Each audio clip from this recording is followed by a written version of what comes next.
lundi 4 septembre. La dernière finale de Mark Spitz, le 4 x 100 mètres 4 nages, promettait l'apothéose que je ne devais surtout pas rater pour compléter le portrait que nous allions diffuser après la fin de l'Olympiade. Nous étions unanimes pour penser que seule une faute de départ d'un de ses coéquipiers pouvait empêcher Spitz de parfaire son exploit et devenir le meilleur nageur de tous les temps, le héros absolu de ces Jeux. Il ne participait pas aux séries afin de conserver un maximum de fraîcheur pour la finale, prévue un peu après 7 h du soir, et cela me laissait largement le temps de réaliser le projet que j'avais conçu au début de la quinzaine. Assister à la retransmission de quelques épreuves au sein d'une famille allemande. Le concierge de notre immeuble de journaliste à qui j'avais demandé conseil m'avait mis en contact avec son cousin. Il habitait à 2 stations de métro avec sa femme et ses 2 filles adolescentes. Il était policier, sa femme mère au foyer, comme c'était la règle en Allemagne, et encore plus en cette Bavière si catholique. Je m'y rendais en début d'après-midi, accompagné d'un caméraman, Geoffrey. Joseph, le policier, nous ouvrit en uniforme quand je sonnais à la porte. Il devait prendre son service une demi-heure plus tard. Il eut le temps de me faire les tours du propriétaire et de me demander de l'appeler Seppi, comme tout le monde. Puis il nous présenta sa femme, Maria, et leurs 2 filles, Evie et Ushi, toutes 3 déjà installées devant le poste de télévision pour un après-midi d'athlétisme. Quand Seppi expliqua à sa petite famille que j'avais impressionné son cousin par mon allemand, sa femme m'adressa un petit sourire poli et ses filles poussèrent. Maria se leva, me serra la main et m'annonça « Je vais vous chercher une bière ». Je n'avais pas vraiment envie de boire à 3 h de l'après-midi, mais le ton sur lequel elle avait formulé sa proposition ne me semblait pas souffrir de contradiction. Geoffrey me fit un clin d'œil. Elle revint avec 2 grands verres remplis de bière blonde et une assiette de radis blanc, au moment où la compétition de saut en hauteur féminin démarrait. « Ils ont dit qu'on avait une chance de médaille, je ne sais plus comment elle s'appelle », lança Pushy avec son fort accent bavarois. Je lui répondis que la jeune athlète allemande en question s'appelait Ulrike Maifat et qu'on la considérait en effet comme une outsider avec un grand potentiel.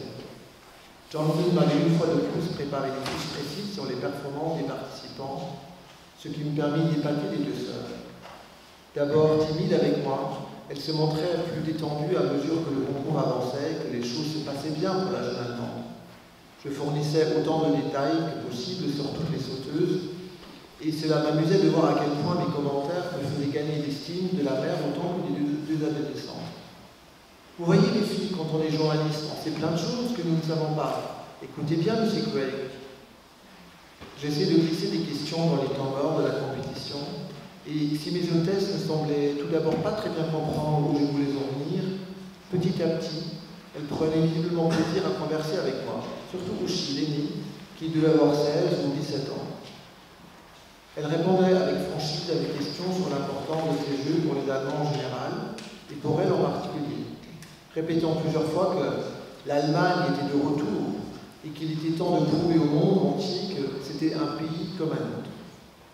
En mieux organisé, vous ne trouvez pas?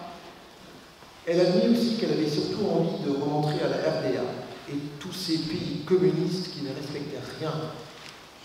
Nous n'avons même pas de relations diplomatiques avec Berlin-Est. Et pourtant, ils sont tous là, ces athlètes, élevés dans les jeunesses communistes. On ferait mieux de réfléchir un peu à ça, si on leur doit leur donner le droit de participer aux Jeux Olympiques. Vous ne croyez pas? Je songeais à part moi que l'éducation dans une famille catholique bavaroise, avec un père policier de surcroît, devait contenir une bonne dose d'anticommunisme. Mais aucun adversaire est-allemand ne menaçait la jeune Ulrike Maifat, même si sa principale concurrente venait bien d'un de ces pays communistes, Oni par Pushy. Quand la Bulgare, Yordanka Blagoeva-Dimitrova, franchit à son tour la barre de 1,90 m, comme venait de le faire Maifat, mais en la touchant légèrement, le concours prit un tour dramatique. La jeune femme s'éloignait du tapis, folle de joie, se croyant à égalité avec l'athlète allemande.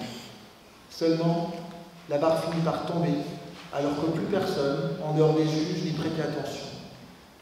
Quand les spectateurs comprirent ce qui s'était passé, un « ouh » de déception parcourut les gradins.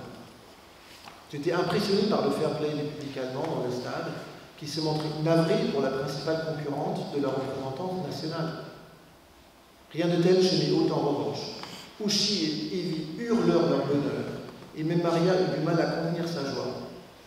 Le panache de la jeune championne était impressionnant, il est vrai, et après un concours éreintant, elle finit en beauté en établissant un nouveau record mondial de la discipline.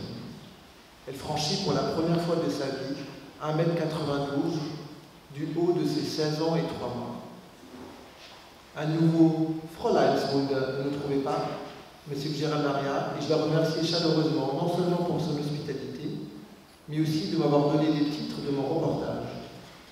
J'en avais assez vu et entendu pour nourrir une chronique sur le sujet, les Allemands et leurs jeux, et surtout, je n'avais plus le temps.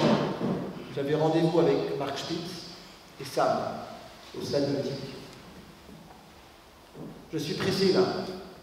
Sam ne m'avait pas attendu et je vis en arrivant à la piscine qu'il ne m'avait pas non plus gardé une place à côté de lui dans les tribunes.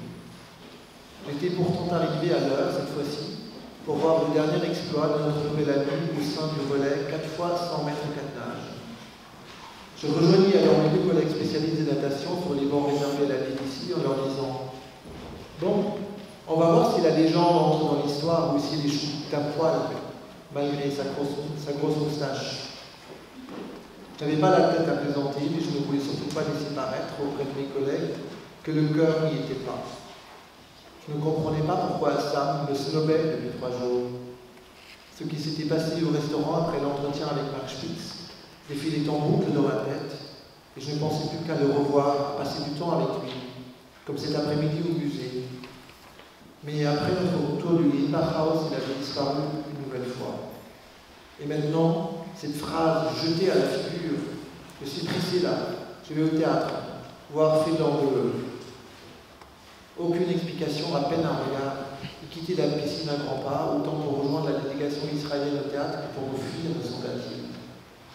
Mark Spitz et ses camarades avaient décroché l'or en établissant un nouveau record mondial de la distance. 3 minutes, 48 secondes et 16 centièmes. Je n'ai pas la mémoire des chiffres, mais je n'oublierai jamais ces 5-là, affichés sur le tableau noir ce lundi soir. Sam n'était plus là, et notre conversation avait duré moins longtemps que la dernière course de Spitz. Si quelqu'un s'était aventuré à me demander comment j'allais, j'aurais eu du mal à trouver les mots justes pour décrire l'état dans lequel je me trouvais. Mes nuits étaient agitées. Je passais sans transition de rêves voluptueux à de longs moments où le sommeil se refusait à moi, me débattant dans les draps trempés de sueur et luttant sans relâche et sans succès contre le désir. Mes journées ne me procuraient pas plus de répit. Je n'avais jamais éprouvé à quel point une pensée peut devenir obsédante. Si toutefois on peut appeler pensée l'association d'un prénom, d'une image, toujours les mêmes. En tout cas, j'étais le prisonnier de cette idée fixe qui prenait toute la place dans mon esprit, incapable d'élaborer la moindre réflexion, et j'ignore comment j'ai réussi à donner le change face à l'équipe. Heureusement, personne ne me demandait rien, et si Johnson se doutait de quelque chose, il ne laissait rien paraître. J'aurais même été incapable de dire si j'étais malheureux. Certes, je l'attendais, je le cherchais partout, sans connaître les raisons de sa disparition après notre journée au musée, et sans savoir pourquoi il ne répondait plus aux petits mots que je glissais sous sa porte depuis 3 jours. Ce silence, je le savais, ajoutait une autre dimension à mon envie de le serrer dans mes bras et de caresser sa joue. Car l'orgueil blessé n'était pas absent de mes états d'âme. Pire encore, sans doute, était l'incompréhension. Au milieu de ces émotions contradictoires, je prétendais qu'il me fallait une raison, une explication pour justifier son retrait, son changement d'attitude. Mais y avait-il plus à comprendre au désir qui s'éteint qu'à celui qui naît? Moi-même, je n'avais toujours pas réussi à déchiffrer quoi que ce soit, emporté par un simple regard d'abord et par des sentiments plus grands que moi ensuite. Il n'empêche, j'aurais voulu l'entendre de sa bouche, plutôt que cette rebuffade, je suis pressé. J'aurais aimé l'entendre me dire qu'il avait simplement joué avec moi, que j'avais été un passe-temps, rien de plus, pendant ces jeux qui avaient déjà acquis la réputation d'être plus que joyeux dans les chambres du village olympique et alentour. Ou bien au contraire, qu'il avait pris peur des conséquences de son attachement, que tout cela était insensé et il ne pouvait pas durer, qu'il retournerait à New York et moi auprès de Viviane et de Laura, et que, par conséquent, mieux valait y mettre fin le plus tôt possible. Mon esprit échafaudait toutes sortes de scénarios à une vitesse vertigineuse, sans me donner le moindre repos, la moindre pause. J'étais en surchauffe, ni heureux ni malheureux. J'avais simplement perdu tout repère. J'étais ailleurs. Où était-il ?